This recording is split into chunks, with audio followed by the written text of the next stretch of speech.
આજે આપણે આ પ્રેમના બધા ટેન્શનથી મુક્તિ મેળવવાની છે, એટલે આપણે આપણી ધોકેબાજ પ્રેમિકાની બધી જ યાદી આપણા જીવનમાંથી કાઢી નાખવાની છે અને યાદી કાઢી નાખતા સ્વાહા શબ્દનો ઉચ્ચાર કરવાનો છે.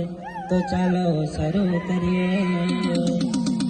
કોઈનો નંબર સ્વાહા, કોઈના મેસેજ સ્વાહા, કોઈના ફોટા સ્વાહા, ઇન્સ્ટાની આઈડી સ્વાહા, ફેસબુકની આઈડી સ્વાહા, કોઈના લવ લેટર સ્વાહા.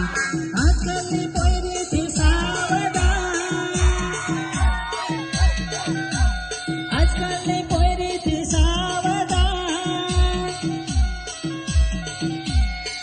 મેં તો આ પ્રેમમાં ઘાયલ છોકરા પર પૈસા પડાવવા માટે આ કથા કરી છે, પણ તમે કોઈ છોકરી વિશે આવું કહેતા નહીં તો માર ખાઈને મરી જતા રહેશો. ચાલો મળીએ.